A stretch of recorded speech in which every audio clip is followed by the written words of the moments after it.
Good morning, everyone. I think we've reached that appointed time this morning to call the Harnett County Board of Commissioners work session for Tuesday, May 11th to order. At this time, I would like to ask Commissioner McCoy if she would lead us in our Pledge of Allegiance and invocation. Pledge allegiance to the flag of the United States of America and to the republic for which it stands, one nation, under God, indivisible, with liberty and justice for all. Let us bow our heads, please. Our Father, we come before you this morning thanking you for all your blessings and all your mercy and grace. We thank you for the members of this board, and we pray that we all will make the best decisions for our citizens of Harnett County. We also thank you for the many agencies that we have here in this county, our police force, our EMS, and all our law enforcement here. We thank you, Lord, for looking down on this country and on this world and giving us some relief from this virus. This is my prayer. In your name we pray. In Jesus. Amen. Amen. Thank you, Commissioner McCoy. Next on the agenda would be a discussion of proclamations. Mr. Appel. Good morning, Commissioners. As I presented to you before in a previous work session, drafted 3 proclamations that are in your package here to honor certain groups during this COVID-19 pandemic. So there's the 3 proclamations, one for the public safety telecommunicators, one for healthcare providers, and then one for volunteers who have assisted the county through this pandemic. And I know when we discussed last time, specifically one on the public safety telecommunicators, wanted to limit it to them specifically because on April 11, 2021 was the start of National Public Safety Telecommunicators Week, so we wanted to do one specifically tailored to them, and then obviously healthcare workers, and then the volunteers. Also, I believe next week is EMS National Recognition Week, and so if you, as the board is okay with it, I would also add one for EMS workers as well that would be in your package for next week. One change that was in your packet, so that I've already made a change. Instead of you, Mr. Chairman Matthews, instead of just your signature, we did add signatures for all board members to be able to sign on to these proclamations. So that's not in your package, but that went ahead and made that change to go ahead and have signature blocks for everyone. But if there's any questions about or changes you'd like to make regarding any of the proclamations, happy to do so. Thank you, Mr. Appel. Commissioners, any questions or comments you'd like to make? Any changes? Okay, hearing none, I believe we're good. Thank you for your hard work in preparing those. Yes, sir. And would you like me to add the EMS one as well for next week's package? I think so. We'll go ahead please. and do them together. Thank you. Thank you. Okay, next on the agenda is Diversity, Equity, and Inclusion Training Update. Ms. Stewart. Yes, I'd like to talk to you today about what we've done since July 20 of 2020. Members of the community have come before you and spoken during the public comment period, voicing their concerns about racial inequities in Harnett County. So the Board of Commissioners adopted a resolution on November 2nd, 2020 to ensure the equal protection of all persons.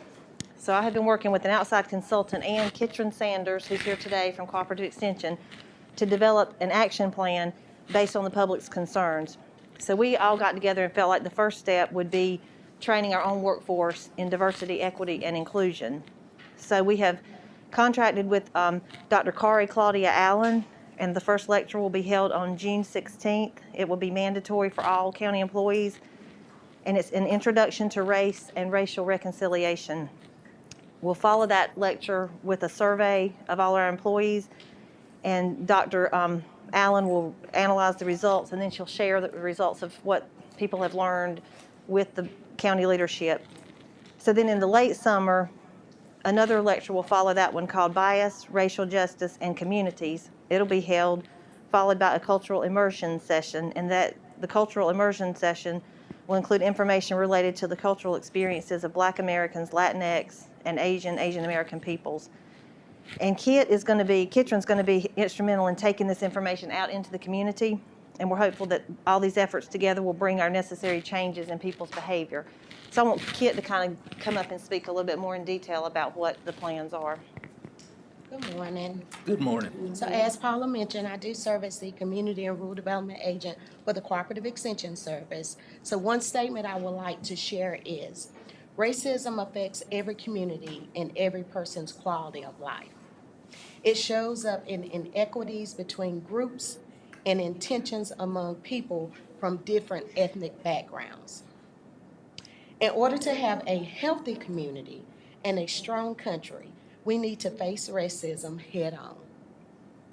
In a democracy, there must be ways for everyone to have a voice in finding the solutions and carrying them out. And the way that I'm proposing this is to have dialogue circles out in the community. And some of those sessions will be making connections, using ethnic backgrounds and racism, our unequal nation, why do inequities exist, looking at their own communities, and then moving for action. And entwined with that will be NC State pilot initiative to utilize the IDI, which is the Intercultural Development Inventory, to advance diversity, equity, and inclusion goals through a customized leadership group experience. So I am looking at training some Harnett County facilitators, because currently all our facilitators are around the state. So if we're trying to localize this, then looking at training some facilitators, diverse facilitators, to be able to hold these 6 sessions out in the community in a dialogue format, face-to-face. Thank you very much. Any questions or comments? Go ahead. Ms. McCoy? I'm hoping that somewhere, move this. I applaud Paula for working with the committee to get this to organize this. But I'm hoping at some point in your presentations in the community as well as with the county, there's something in there about having a diverse workforce. Yes, ma'am. And so the purpose of these dialogues is that the community actually have an opportunity to look at those issues and concerns, and then trying to come together, bringing that information back to the commissioners and seeing how can we massage and be able to combat some of these issues that we have in Harnett County, in order for everyone to have a great quality of life where we live, work, and play. Thank you very much, simply because I want to say thanks, because and I don't want to, I want to say that these seminars are happening in every county in the state of North Carolina. Yes, ma'am. In fact, it's happening all over the United States. So I applaud the county for reaching out Yes, ma'am. to you and Dr. Claudia Allen Yes, ma'am. to assist us in this. We Thank have you seen very some great benchmarks and best practices, so we're looking to look at what they're doing, how they have made changes, and see if or not we can implement or at least suggest those changes to our commissioners. Thank you. And let me say to the audience and as well as to the commissioners, this does not mean in any way that Harnett County is not meeting up to the standards that it should meet up to. So, thank you very much. Thank you, Chairman. Thank you, Commissioner McCoy. Any other comments or questions this morning? Thank you so much for sharing with us this morning. Next, we have redistricting after the 2020 census. Mr. Snow? Good morning, Commissioners. Good morning. Last week, you met in a joint session with the Harnett County Board of Education. And in that open joint session, you had a presentation made by a representative of the Tharrington Smith law firm, Adam Mitchell, regarding redistricting. I'm here before you today just to follow up his presentation and to hopefully receive from our board some directive to the county staff as to how you might want to proceed as far as your redistricting obligations are concerned for the 2021 year. Before you, you'll find a retainage letter which had been presented by Mr. Mitchell last week. I give it to you again, which basically outlines the services that his firm and his demographer can give to the county if the county saw fit to hire their firm to assist the county in the redistricting effort. Some notes to make from this letter of retainage is it basically outlines the services that would be provided, which include the following: unlimited phone and mail consultations with a lawyer during plan development, up to 3 attorney visits and 2 demographer visits to the jurisdiction, which will be here at the Harnett County offices. And then they give a sample of those 3 meetings. There will be an initial meeting with the lawyer and the demographer with the 2 boards to discuss the redistricting process, analyze the demographic data, and solicit input from the various board members. A second meeting would be with the lawyer and the demographer to discuss proposed redistricting plans. And then a third meeting would be suggested to be with the lawyer to conduct a public hearing and adopt a final resolution approving a final plan. The development of the redistricting plan by the demographer and the attorney would include using redistricting software, include the creation of up to 3 alternative plans to be presented to the boards for their consideration. The export of the final plan electronically to the county GIS system would be included, also to the County Board of Education or other relevant entities if requested. It would also include the service of drafting a resolution or a final ordinance necessary for the adoption of the new districts once a decision is made by the 2 boards. Adam also made some specific points I think are very relevant. This package is a standard rate $20,000 package, which would be paid by both the county and the Board of Education in one sum, basically $10,000 from each. I would propose half from each, basically. That $20,000 would apply as long as the boards do not diverge like they have before regarding choosing of a plan. Obviously, the game plan would be hopefully going in that both boards want to have the same district lines for both the Board of Education elections and for the County Board of Commissioner elections. As he reiterated, they assisted us 10 years ago, and we started out with the same goal, but about halfway through the process, the 2 boards diverged for different reasons. And when they did that, they had final plans that one was adopted by the Board of Education, one was adopted by the Board of Commissioners, basically. So we have 2 different plans that exist now. A financial incentive to have the same plan would be to basically stay at $20,000, because their proposal is if we diverge, if they go one direction, if we go another direction, then the ante goes up by $5,000 for each party to $15,000 basically each, instead of $10,000 each. So there is a financial incentive to try to remain the same. And I can predict now you'll hear from Claire at the Board of Elections, and the Board of Elections will come to you and inherently say, let's try to keep these the same, because it makes their job a lot easier at election time as opposed to having different districts. But sometimes you just have to. So if it happens, it happens. But that's pretty much how it's laid out. The other thing to consider is they will propose 3 alternative plans. If the boards get involved and want to get more plans than that, then basically they will charge an additional $2,500 per additional plan. Any visits by the demographer or the lawyer over and above the 3 visits that they mentioned here would be billed at their hourly rate, which is pretty hefty at $275 an hour. So that's pretty much a layout of his proposed retainage letter. So the question I would have of the board is, how do you want us to proceed? Suggestion wise from my part would be, time's going to be of the essence. We're already behind the gun because due to COVID, normally the block census figures would be available to us in March of this year. We would have had them last month or 2 months ago, and we could already be getting into the process.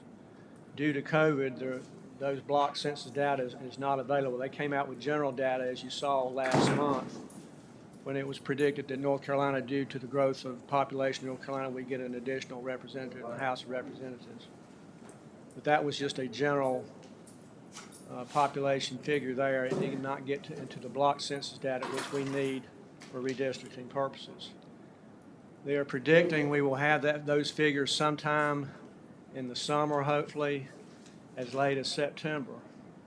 And where we're behind the bullet is state law requires that when we have our primaries next year in February of 2022, the census data and the redistricting has to be completed at least 150 days before that.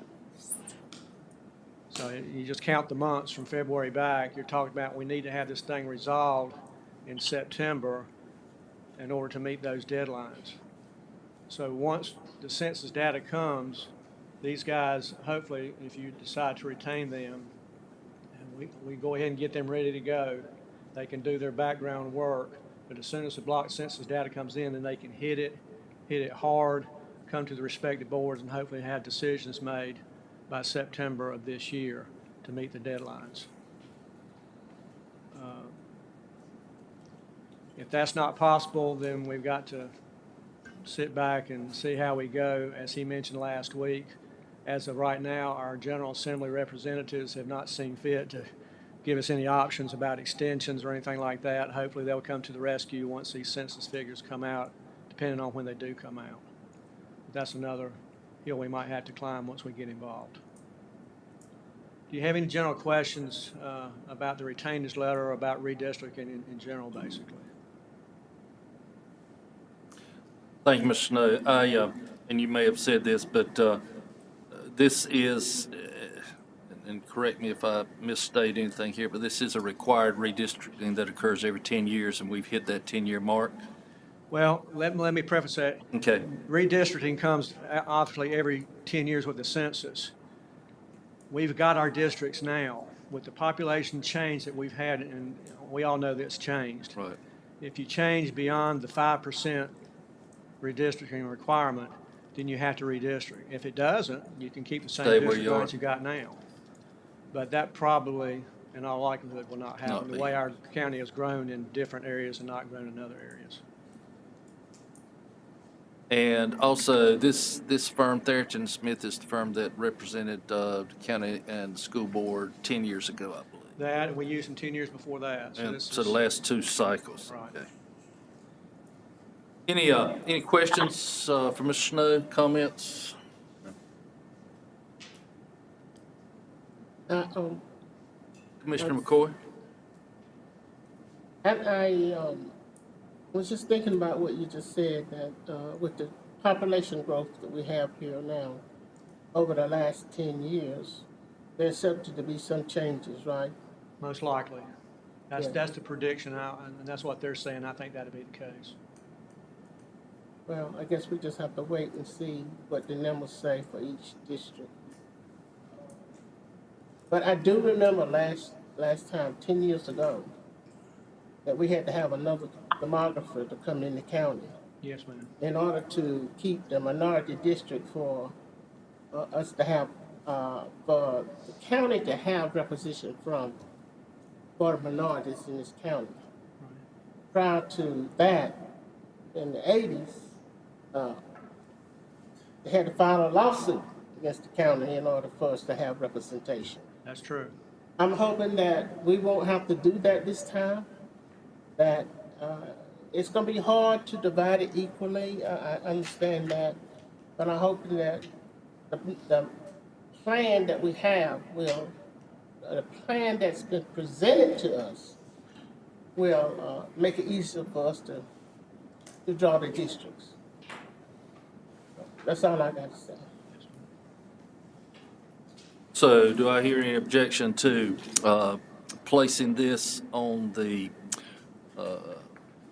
June 7th, the next meeting, Ms. Stewart, the next voting for the June 7th meeting? Okay, You could do that, or you could place it on next meeting. Next voting May meeting. 17th.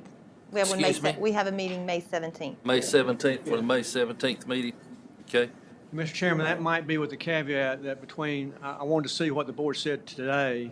Between now and Monday, of course, I'll get in touch with Charlie Bullock, who's the general counsel for the school board, and just say, are you guys leaning toward this? Because my board is, and we're going to look at it next Monday night.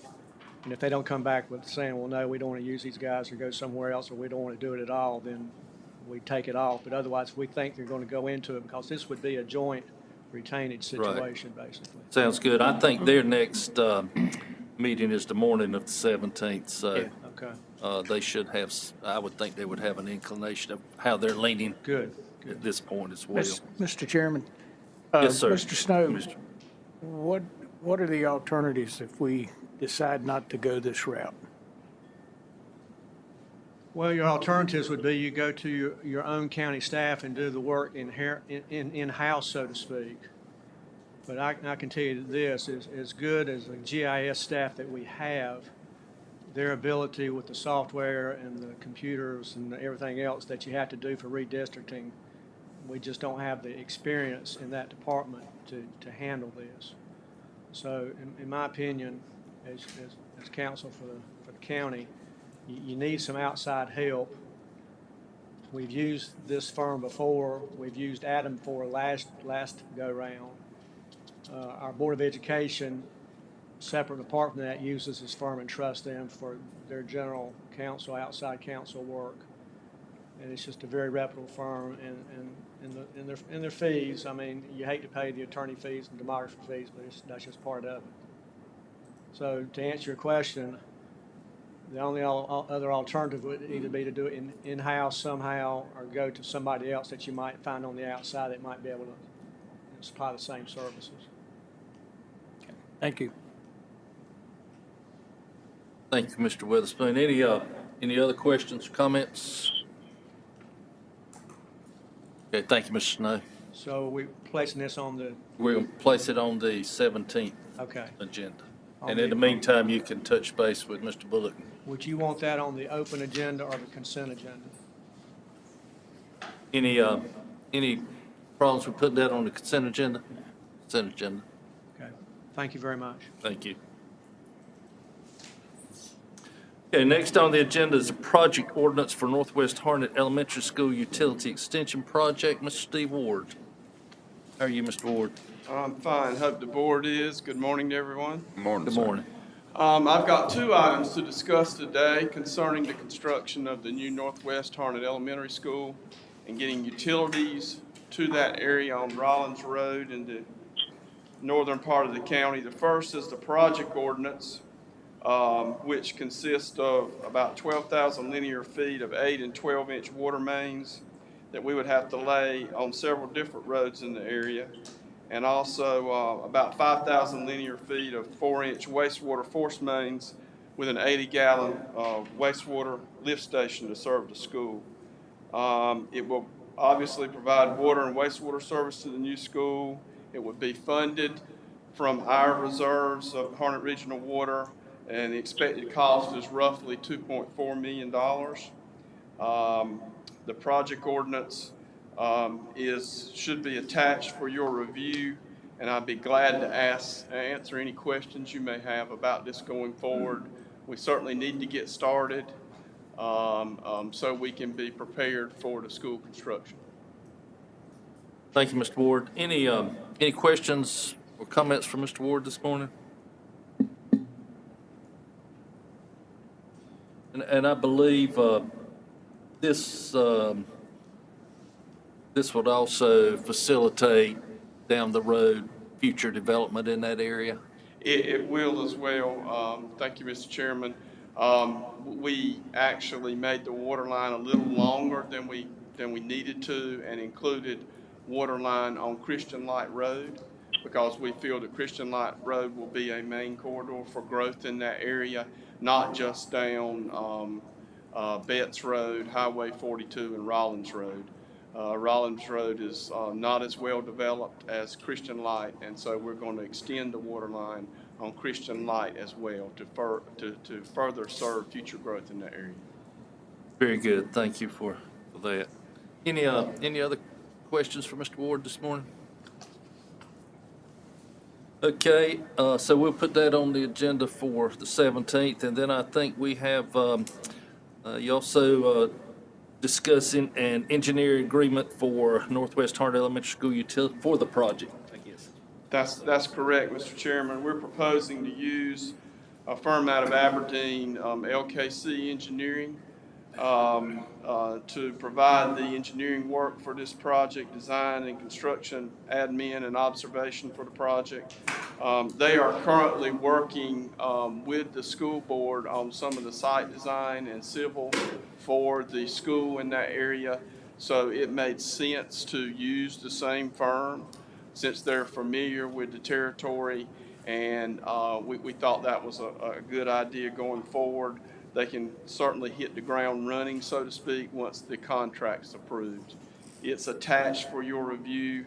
Everything's pretty standard there. It's gone through the legal review and those measures. So we usually have those approved, of course, at the same time as the project ordinance so we can move forward. I'll be glad to answer any questions.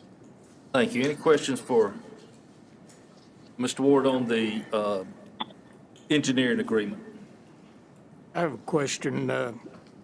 You're paying for all of this out of reserves, is that correct? Yes, sir. Is that the best use of reserve funds as opposed to doing some type of short-term debt? I certainly think so. You know, we haven't used any debt in quite a while trying to pay our debt down. We've got really a low debt to equity ratio right now, and we want to continue to try to strive to get there. We would like to save any kind of debt that we take on for much larger projects that we're looking at going forward, like expansion of the wastewater treatment plant or building a new water plant. Those projects are going to take into tens of millions of dollars from Harnett Regional Water. So a project like this, I think our reserves will handle that fairly well and fairly easily. I think the threshold now is $1 million to even go to the LGC, I think, Kimberly, or something like that. So this is barely above that threshold. Okay, thank you. Uh-huh. Any other questions for Mr. Ward? So we'll put that on the 17th agenda along with the project ordinance. Mr. Ward, thank you for presenting that this morning. We appreciate your service. Thank you.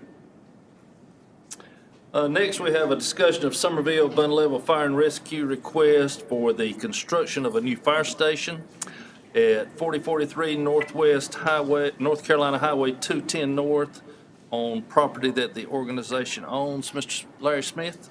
Good morning. Good morning. How are you? Not bad. I hope the board's doing well. Just bringing forward to you this morning the request. This land was purchased almost 2 years ago, I believe. They're looking to build a 9,000 square foot station at a cost of $1.15 million. Their board has approved to move forward with this. The chief is here this morning if you have any direct questions for him. As far as our office, we do have one major concern right now, and that is we've had a meeting with the town of Lillington, met with Joseph Jeffries, and there's a lot of annexation going on in that area right now, a large amount of annexation. So I'm kind of concerned right now about placement of a station right there from Somerville when that land around there may be ate up by the town of Lillington. So that's just one of the concerns that we've got on that for consideration. But any questions for the chief or? Any questions for Mr. Smith? Anything you would like to share with us this morning? Yes, sir. Come up.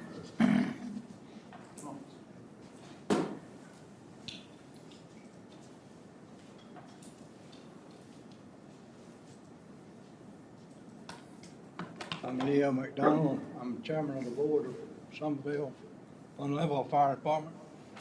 Mr. Chairman, we're glad to be before you this morning because back we've noticed the progress in this area, and we cover most of it. In fact, we cover about 9 different districts. And when they need help, we help them. The main thing we're concerned this morning, we're concerned about building our building. We have the building, we have the Plans.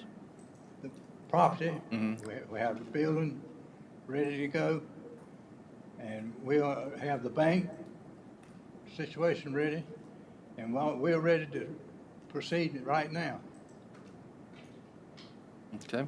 And we wish that the board would consider us going ahead and building our building, that we can give this area that as much growth as we got, that we can give them protection. We're not here to create anything about taking any portion of anybody else's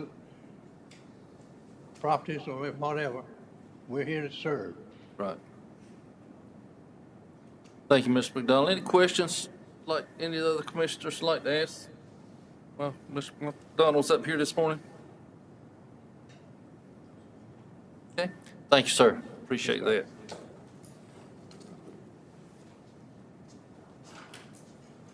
Any questions or discussion for Mr. Smith or anything he can help with on this?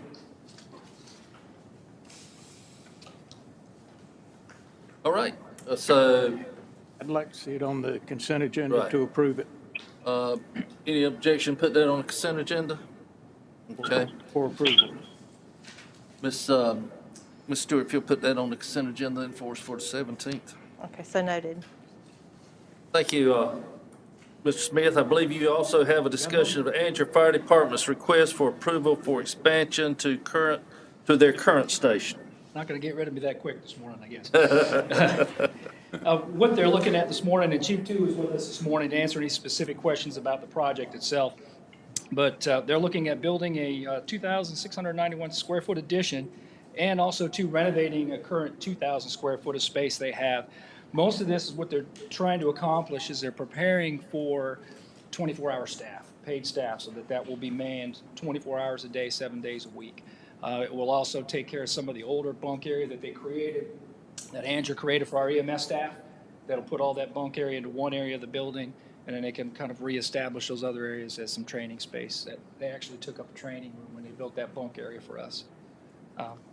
Chief, do you have anything you need to add to that? No, unless they have a question. Okay. All right, any questions for either one of these gentlemen? This addition is sorely needed the way Andrew's expanding. I'd like to see it on the consent agenda for approval on the 17th. Thank you, Mr. Witherspoon. Any objection to putting this matter on the consent agenda for the 17th? Thank you. Thank you, Mr. Smith. If you'll get that for us, Ms. Stewart, for the 17th, thank you. Got that too, thanks. Okay, the next item I asked to be put on the agenda, House Bill 508, Education Funding Transparency. Not sure how aware my fellow commissioners are of this bill, but basically this would, and Kimberly can probably help me with this, but this bill would basically, in the way it was initially written, change reporting of school finances from purpose and function code all the way down to object code. It was presented in committee last week, but then was withdrawn before it was voted on. The word was that it might come back as a local bill, 10 to 14 counties, of which Harnett might include one. I would just say that from the school system's perspective, this would add more bureaucracy and undue great amount of time and effort to be expended. It also would, in my opinion, interfere with the smooth processing of funds. And I'll just give you a brief example. during COVID, the first round of COVID relief money that came down for PPE had a 12/31/2020 expiration date. And I can tell you, if we'd have been having to report by object code and bringing that to commissioners to get approval before that money could have been spent, that a great deal of that money would have been sent back because it would have been unable to have been processed so that that money could have been utilized. So I did want to share that with you and make you aware of that. I do know the Education Committee's meeting this morning. This item was not on the agenda but it could have been placed there at any time. Not sure if it has or not. Did not check this morning, but I do think that it would create much more work, not only for school financial staffs, but also for our staff and for Ms. Honeycutt's office. And Ms. Honeycutt, do you have anything you'd like to say about it? Well, just, Mr. Chairman, just in reviewing just some of the initial items, I think it would expand on the reporting. Right now, it is up to the two different boards as to how you give that money or appropriate that money to the schools. So there's no requirement, and I think this would kind of standardize that reporting across. Would create some additional issues as far as reporting and sorting those items out. But I think that there are some good aspects to that bill. There are some that would hinder it, because it would, like I said, it would require an approval if they moved more than a certain percentage between those objects or ever how it's given. So, but there's more discussions I think that you could have on this bill.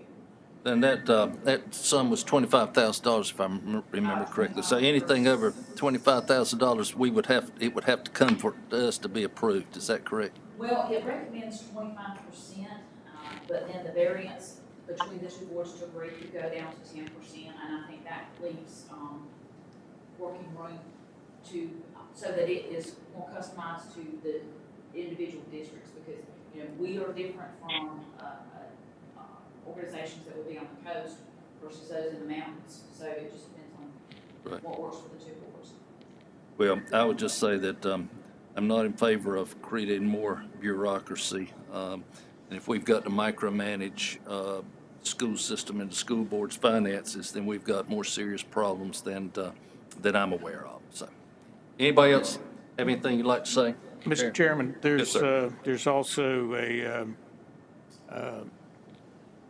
companion bill to this in the Senate S-406. And I would suggest that it might be wise for this group for this board to draft a letter to our legislative delegation expressing our opposition to House Bill 508 and Senate Bill 406 as they're currently written. And if they want to make some changes and make them easier to work through the problems that you have spoken about, then that's a different story. Thank you, Mr. Witherspoon. I'm certainly not opposed to that. Ms. McCoy, Mr. Nickel, you have any comments? No, I agree to that. And Chairman Matthews, do you mind if I give an update? I did call to try to find out the status of House Bill 508. Certainly. So the two sponsors have agreed to turn this matter over to the North Carolina Association of County Commissioners and the North Carolina School Board Association to work on the language so that it would be something that would be agreeable by both parties. And so the bill is not going to move forward until they have that dialogue. And the crossover date is this Thursday. Right. So it's doubtful that it'll make it this session. Just kind of giving y'all some information. So you may want to hold off on you may want to go ahead and send it, but the association is speaking on behalf of all 100 counties, and so is the School Board Association. So I think that's a good way to go with this type thing since it's a statewide issue. Thank you for that information. Yes, crossover is Thursday, so if it's not brought up this morning, then it will not go this session, I'm sure. Thank you for that information. So, Commissioner Witherspoon, do we want to draft a letter sent to the Association of County Commissioners? I think we should send it to the legislative delegation and the Association of County Commissioners. All right, Mr. Nichol, you okay with that? Yes, sir. Ms. McCoy?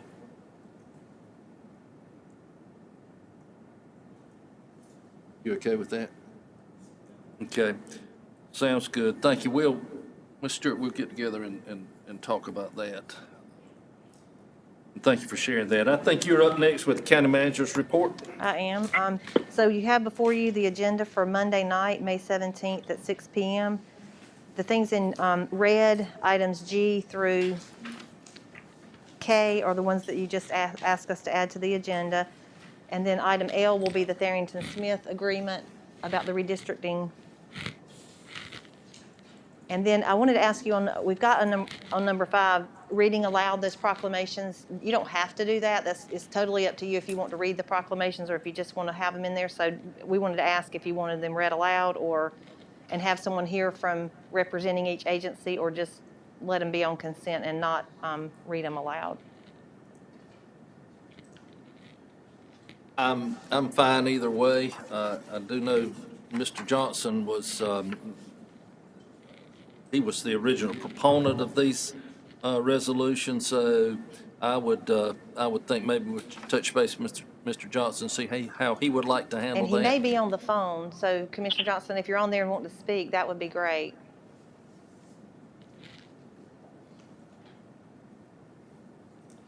Chairman Matthews, this is Johnson. I can hear most of what's going on the phone. Yes, sir. Mr. Johnson, I guess the question we have on the proclamations, would you like those to be read on the meeting on the 17th, or just be a part of the package and recognized? Well, I think it would be nice to be read out loud so the public can be aware of what the proclamation says. Okay. Okay, we'll do that. Thanks, Thank you. Mr. Johnson. Thank you, Chairman. And then item 7 is the fireworks permit request for the town of Lillington. They are going to have fireworks on the 4th of July celebration. Item 8 is the Board of Elections requesting approval of a resolution to adopt and acquire new voting equipment pending State Board of Elections approval. They don't foresee a problem with that approval, but we don't know if you guys will meet if the state approves it and then you haven't met yet. There may be a delay in the approval, so that's why her board went ahead, the Board of Elections in Harnett County went ahead and approved this, and they're asking this board to approve it as well to be ready when the state gives the okay to go ahead and do that purchase. And then item 9 is our public hearing on the proposed budget. And we have to, if you remember, in new legislation, we have to spell out everything we're doing with economic development, so that's why the expenditures are here with the incentives to different companies. And then we'll have, that should be all of that meeting. And as far as appointments, well, actually, let me back up. So right before the meeting at 6, we are scheduled to have a work session on the budget on May 17th from 3 to 5. So you have another agenda before you that just shows, we'll call the meeting to order, the sheriff will talk about his budget, and then Steve Ward will be here to talk about his budget. So if there's questions y'all have specifically for the sheriff and or Steve, that's the time to do that. And then we'll adjourn that meeting, eat a quick dinner, and then have the meeting at 6.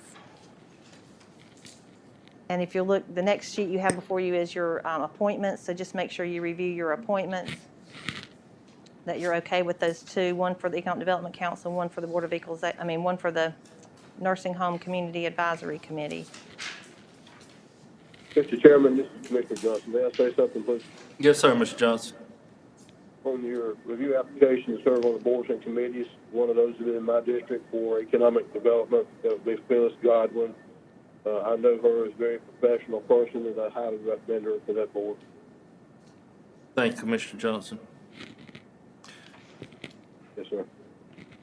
And then the last thing I have is the upcoming meetings and dates of interest. So we have the work session today, and then on Monday, we didn't put it on here, but we have the 3 o'clock budget work session from 3 to 5 on Monday. And then we'll have Memorial Day, May 31st, followed by June 7th, the legislative luncheon. So that's all I've got today.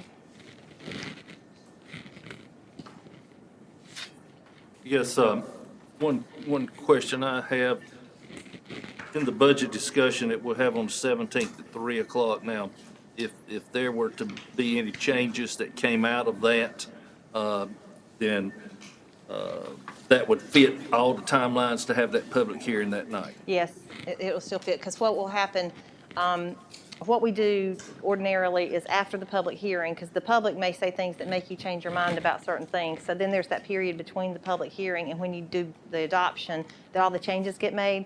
So someone will come back before you during that period and tell you all the changes that were made to the budget, so that the public hears it one more time, you hear it one more time before the budget is approved. Okay, So there'll be a budget change document presented to you. thank you. Fellow commissioners, you have any questions for Ms. Stewart?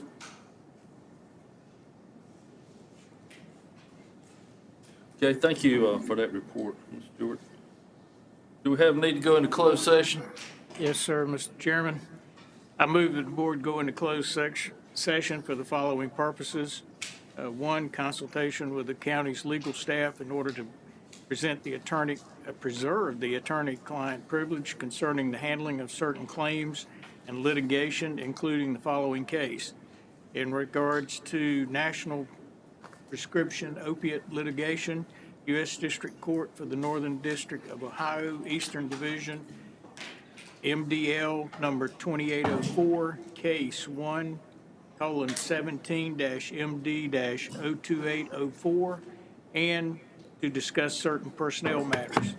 This motion's made pursuant to NC General Statute Section 143-318.11A3 and 6. Thank you for the motion, Commissioner Weatherspoon. Do I have a second?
They're asking for a 2-cent increase, and what they're targeting this year, they also got asked for an increase from Johnston County itself.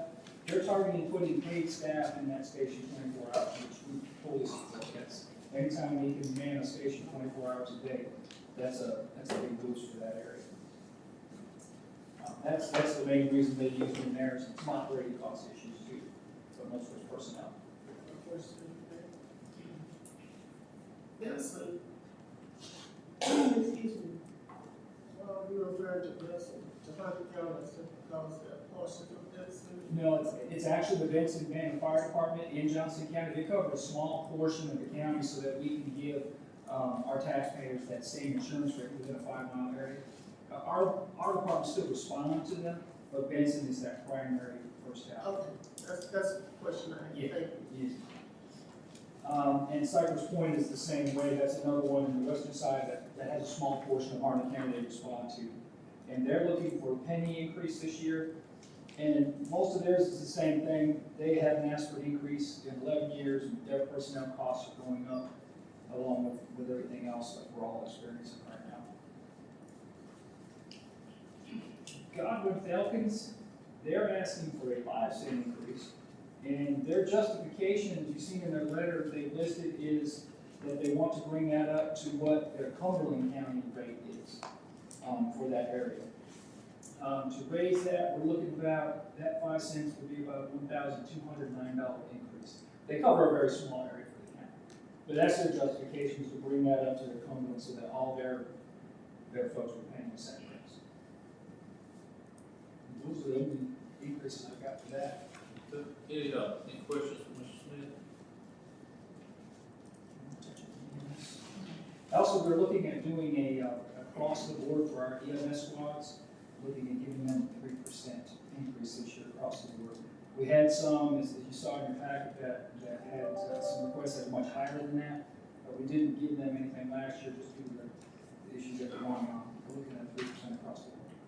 Good, they're sure they do that, especially for retention purposes. And what would that do with your surrounding competing departments? It helps. It helps. So you think that would help with retention? Especially with these retention areas, and most of those increases, they've all talked about retention, and we're suffering the same thing on the EMS side of the house, the county level. It's just keeping people here in the county and being able to compete with our outside counties. Any questions for Mr. Smith before he steps away? Thanks, sir. Appreciate you sharing that with us this morning.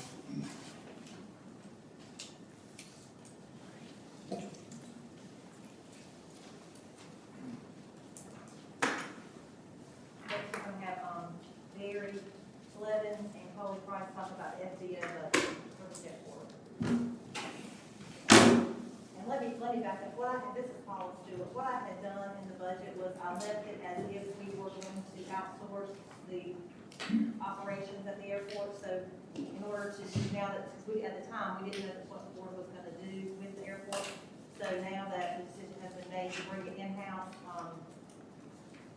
they're gonna talk to you about the change in the budget request that I presented to you.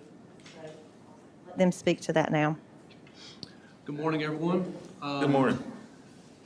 So what I'm gonna do is give you just a quick broad stroke across it, and then we'll hand out some details on the detailed budget, and then talk a little bit about revenue and expenditures, and then be open for any questions at any time. So just overall, our salary and wages that we're requesting for the next fiscal year is 2008, $208,000. Operational expenditures is $74,272. Total budget at $282,598. The manager proposed $185,000. So needed over that proposed limit is $97,598. Now, what this doesn't include in the quick synopsis I give you is the actual additional cost of fuel and oil. And we'll explain that, how that works out, but it's not in this summary. I can do it.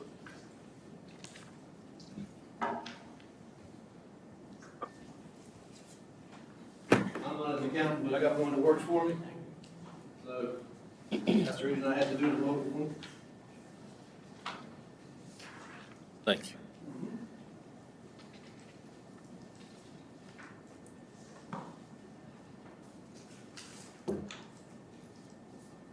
And while he's passing that out, Mr. Chairman, and members of the board, obviously the big ticket items of what you're gonna see is now bringing it back in-house is the employee, the cost and the benefits, as well as the fuel, and then the liability. So that's the three big ticket items. So we've got a detailed line item budget that he just passed out in front of you there. So kind of go through that and explain that, and then we'll entertain questions that you may have.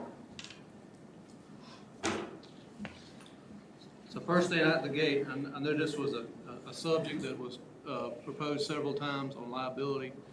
So we have an insurance provider that's providing insurance right now until June 30th. He's called me up and said if it get too complicated for him, he's backed out. So I'm estimating costs based on what other airports are paying in like scenarios. I have sent out an application this morning, and I'm getting ready to apply again with a company named EBCO out of Greensboro. And it's about the limits, but essentially it's almost the same insurance we covered. It's just up some limits because we do have an expensive aircraft out there. So that originally I think it's on the second page of the breakout. We originally budgeted $7,000. It's up to $10,000.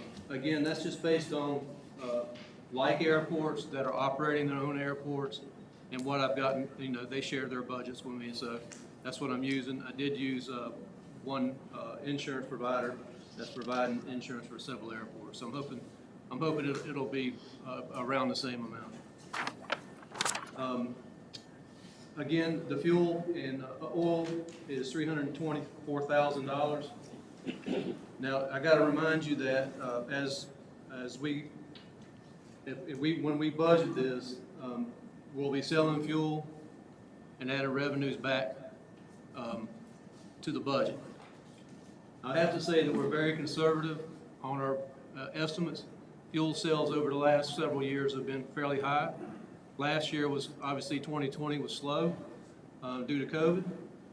There are several years that are really very high, but we also lost some aircraft. So as aircraft have moved away, so we don't believe it'll be as high as previous years of the higher amounts, but we're confident the sales will be around 600-something thousand based on that. Now the thing about selling fuel, there's a lot of pieces to it. For example, you could make more money off Jet A fuel than you can avgas, and the reason is avgas is very competitive for that market. With piston aircraft, people want the low price, and that's what you want to bring in. So you've got to adjust those pieces.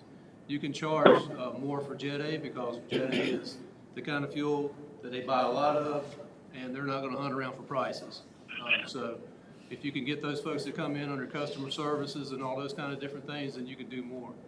A caveat this year that's really interesting and just now happening, will come to the board really soon, is the Army's closed down Pope Field June 1st. So we've got 3 aircraft we're going to park, and so that's an $8,000 revenue that we did not anticipate. So they'll be there between June 1st and January 31st. So even if they're not there, we'll have space and they'll pay for it. So that's interesting. They're telling us that they're going to average between 200 and 300 gallons of Jet A a day. So that's going to be an increase that we didn't anticipate and we didn't put it in the budget. But we're hoping that it'll sell that way and do well. As you know, as you approved the hangar purchase, we are negotiating with those 2 folks that are in there right now. And those are pretty steep in rent. So in actuality, if we kept those 2 folks at the same rate right now, within 6 years, we'd have the hangar paid off. So that's a plus for the county. The other thing is that we did explore the back office area. Got building inspections to go out, and also the fire marshal. And we're going to get numbers together to re-up it for some things they need for fire code.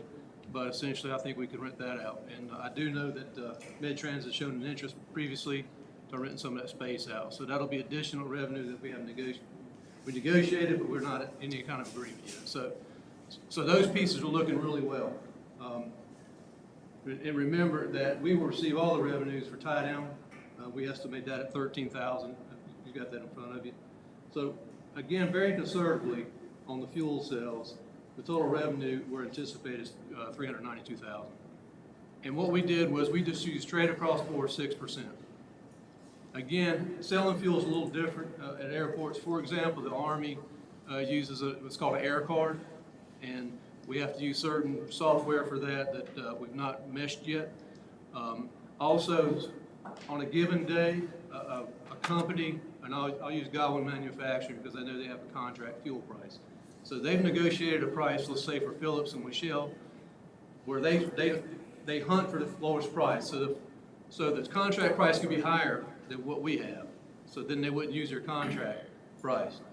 However, the contract price might be lower that day, but we have a built-in under contract that we need like a $1.50 markup per gallon. So what I'm saying is they fluctuate almost constantly. And of course, what we'll do is monitor that definitely monthly, weekly, but definitely provide reports on a monthly basis. That is something that we want to commit to and make sure that you all are aware of what we're trying to sell, how we're trying to do it, how competitive we are with other markets, and move that forward. So again, I don't want to overestimate or overemphasize that we're going to make a good amount of revenue. What I'm saying is we're conservative and we're very comfortable that we may be lowballing it. I have a question. With that revenue of $300,000 that's coming from the fuel sales, if we had an FBO, we wouldn't see that, would we? I'm sorry. We would not see the profit from those revenues if we had. That's correct. I just like to point out that's something to mention. Yes, So. that's correct. And so, in fact, all those revenues we didn't realize with the last FBO. Oh, amen. So again, conservative, but we're comfortable with it. The kind of things we're trying to do with the positions is that we want 2 full-time folks and the rest part-time. Right now, they have out there is 7 part-times and 1 full-time. What is overseen by the previous FBO manager. The problem with that is, we're open 7 days a week, and it's a full day. It's from 8 in the morning or 7:30 in the morning until 6 and beyond. We get called out for fuel to fill up the aircraft and whatnot. So we think 2 full-time folks are what's needed, so they can cover each other on the weekend. Of course, I will be out there working and being a part of that portion of it too. I will say that so you got to remember that I always get confused on these dates, and Dwight, you might want to get me straight, but I think the 17th is when we start. So on the 17th, we need people that are already experienced that can pump fuel that day. If we had a county employee that day, we need folks with experience. So on that day, it'll be a meshing of county and private. And we're going to suggest that we do some kind of part-time employment. And to be fair to the manager, we've not really discussed in detail about that, but what we want to do is hire folks that we already know have that experience as a part-time employee until we can advertise positions, any and all positions. And but the mesh will be, for example, Anna Peel, who's our department's assistant, she'll be out there selling fuel because we have to have that mesh between our systems and their systems. And so on that first day, they're going to be pumping fuel, and we're going to be taking the money until we get everybody trained up. And so that's the difficulties of what we're doing to begin with. That's the reason why we need experienced folks doing the fueling. Also, any insurance that we purchase, everyone has told me, every provider so far, is that they have to be a county employee in order to be covered. So you can't contract a person unless they provide their own insurance. So our recommendation is to try to do a part-time, and I use the word part-time really loosely, in order to get a person out there working they'll be working full-time hours for a couple of months until we get everything advertised and settled. Is there any questions on that? It's sort of convoluted in a way by how I'm speaking it, but it's a mesh. It's confusing to me. Yes. It's very confusing when you're talking about hiring part-time people. And then you say that these part-time people are not gonna be covered under our, you're not gonna have any insurance coverage for these people. So, can you explain that over again to me? Because you're saying that you wanna use part-time people. Okay, But in so, order to have them covered, they have to be employees of this county. that's correct. So the insurance I mentioned is the insurance, the liability insurance for the airport, the operations portion. Okay, The 2 full-time positions, what I'm saying is they only have 1 now, and they have 7 part-time folks at work, and they work kind of weird hours. When I say in 2 full-time positions, what I'm saying is you need 2 full-time folks for coverage on the weekends and all, because we're reducing the amount of part-time employees. Some of their part-time employees, they may work once a week. They may come in every other week. So even the numbers they're giving us, what we're saying is, if we do 4 part-time employees, along with 2 full-time employees, 1 being the manager, then we can cover all the days, with at least 1 full-time person working. Now remember, one thing we're also taking on is something that was included in the contract, and they did a little more than we did, which is cut grass. I mean, it has to look nice out of professional out there. That's what airports are expected to look like.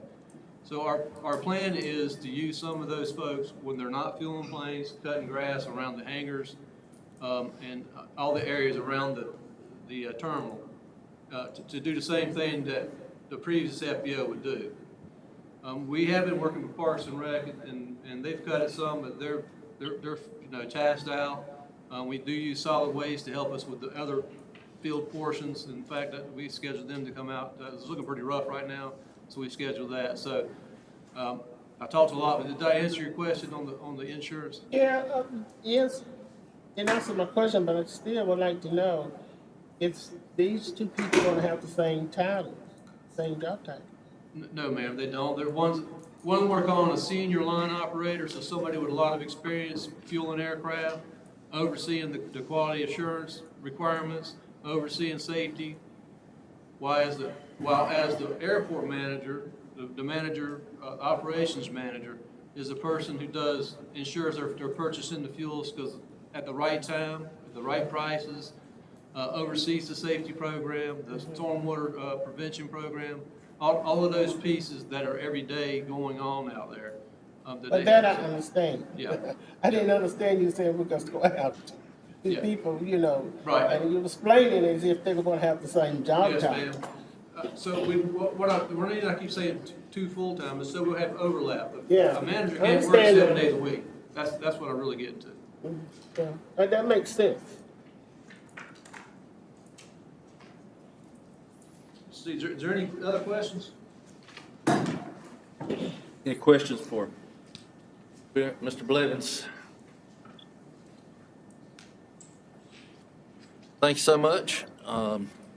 We appreciate you sharing that with us. Anything else would like to share with us this morning? I guess we'll just put the extra in the budget for, Yes, our question would be today, since what I proposed differs from what the request is now, do you want us to make the change in the recommended budget or the board recommended budget? And if so, do you want that money, the offsetting revenue, to be from fund balance, I guess, would be the only place to pull it from. So that would be a question for you. and then we can give you monthly reports like what you mentioned, where we can show revenue expense, and then we can kind of see each quarter about, Right. hopefully we're gonna gain some revenue to where it can replenish that. Right, but yes, we definitely need to budget that, so that change would need to be made, yes. We'll take care of that. Thank you. Thank you. The next item we have is the nonprofit funding. This is, what happens is there's a whole process for nonprofit organizations reaching out to the county to request funding. We have a grant process, and then we have a committee that the board appoints to serve on the nonprofit funding committee, and then they review all the applications and make the request to the Board of Commissioners during the budget for approval. So what we passed out was the requests that were made for fiscal year. These were the ones that were recommended by the committee. And so you have those before you. And I don't know if, I think Commissioner McCoy and who's the other person serving on this from the board? Mr. Johnson. Mr. Johnson. So I didn't know if the two of you had anything to tell the group since you're actually on that committee. I think you received way more than these. You didn't fund every request that came through, was my understanding. We didn't, excuse me. We didn't fund every request that came before us. And I understand that you all got to understand that some of these requests for funds that was approved really wasn't, they were approved. I just leave it alone.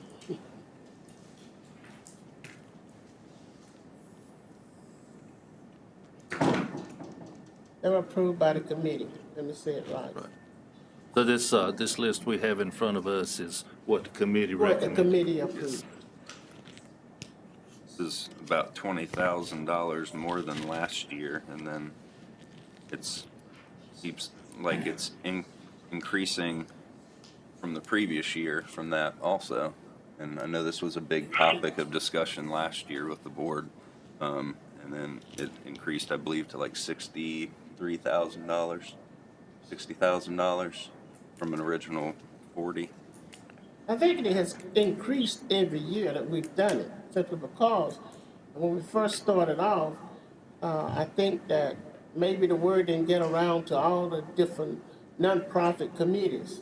And each year, as the word get out there, you have more applicants applying for it. So you will see that.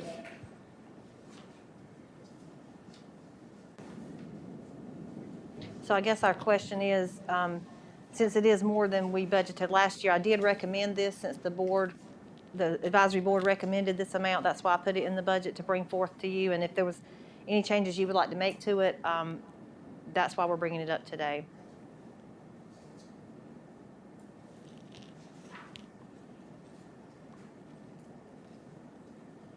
Any questions, further discussion? So for the time being, we'll just leave this like it is.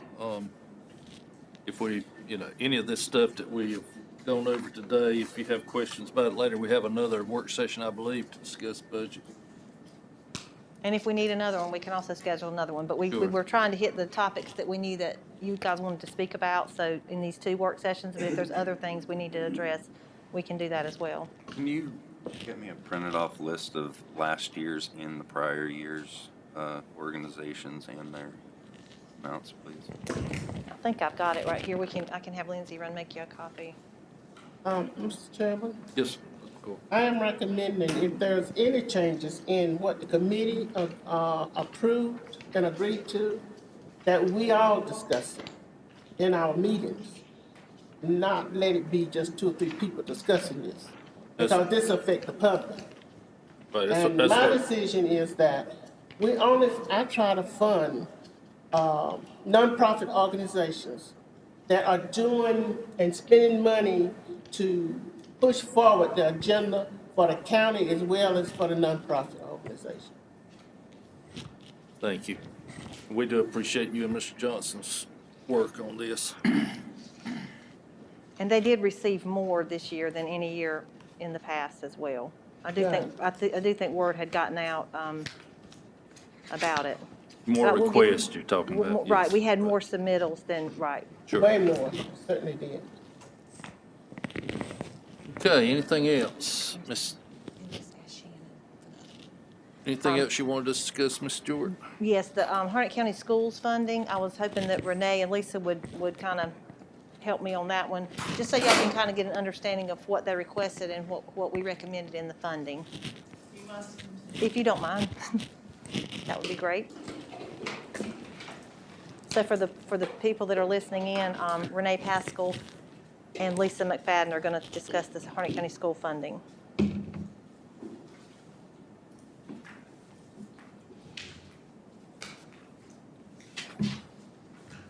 morning. Good morning. The county has a fiscal policy. You all reviewed that in February. And it establishes how the education funding is determined. It's based on a formula that looks at the last three average of per student amount, and then adjusts it for the ADM, or the number of students. Last year, or this current year, Harnett County Schools actually saw a decrease in the number of students and an increase in the number of charter school students. The overall calculation would have resulted in a reduction in funding. The recommendation is to hold the schools harmless and provide the same level of funding as was provided in fiscal year 21. In addition, the capital outlay amount is based on lottery proceeds, and as you know, we have foregone the lottery proceeds in exchange for the needs-based grant for Northwest Harnett. And in addition, the funding formula calls for capital outlay to be appropriated on an ADM basis, or a number of student basis. Our recommendation is to hold the schools harmless, both for the loss of lottery money and for the reduction in the number of Harnett County school students. We don't share capital outlay with the charter school students. And so that is the basis of the recommendation. Thank you. Any questions or comments from Ms. Pascal or Ms. McFadden?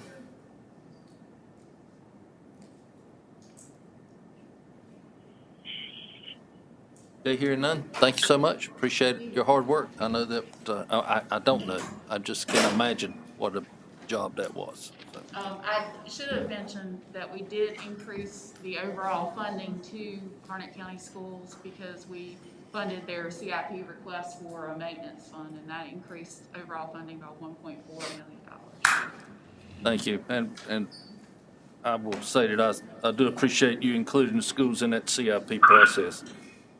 It's good to have a plan going forward. Anything else, Ms. Stewart? That's all we were presenting you, but if you had any questions specific about the budget, we'll be happy to try to address any other questions you may have. Any questions for Ms. Stewart regarding the budget proposal? Okay, hearing none, is there any further business to come before this board today? Mr. Chairman, I make a motion, we adjourn. Thank you, Mr. Witherspoon. Do I hear a second? Second. Thank you, Mr. Nick. All in favor, say aye. Aye. All opposed? Motion carries. This meeting's adjourned. Thank you for your hard work this morning.